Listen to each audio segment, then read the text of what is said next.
and so this will be part 2 of this section. And let's turn on the subtitles again. Beep. There we go. All right, so we're still in the Ophiuroidea, still in the brittle stars.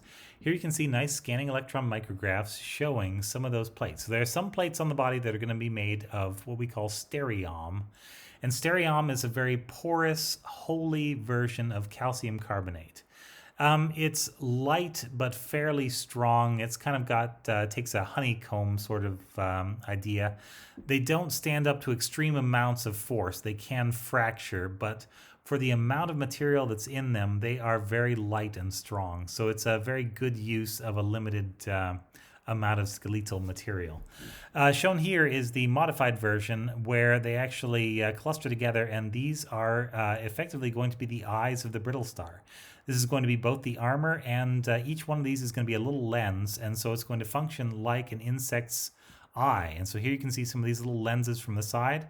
Here you can see the lens optics, the way that the light is going to come in and be focused down. And the lens is actually in a good shape to actually channel all the light and get you a pretty good picture.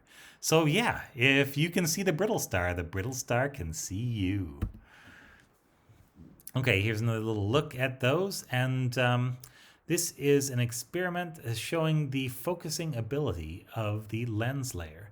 So here's our little layer of lenses, and if you were to shine a light on this, what you'll find is that, look at that. So each of these little dots is going to focus that light on little spots behind, and they're big and small spots. But think of each one of those as basically a retina. There's going to be light harvesting cells, and they're going to be hooked up with nerves. And so essentially the eye is going to be stretched out across the entire body, all underneath the plates that happen to look like this.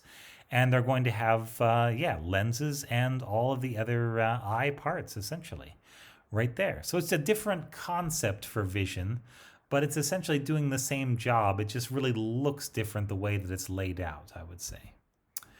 And I think this may be the last one in this section, but this is looking at the architecture underneath one of those little pits. So you'll have the lens right in here. Here's our little lens.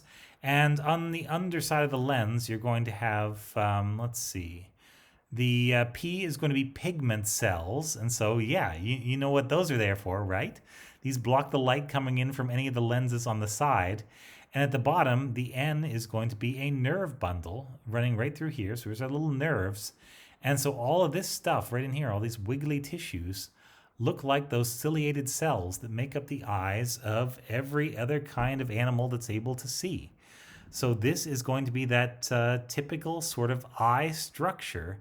It's just a different way of realizing it. And covering your body with tons of little teeny tiny eyes is, again, one of the reasons why I think brittle stars are just among the best of the best in terms of echinoderms and invertebrates in general. Really interesting.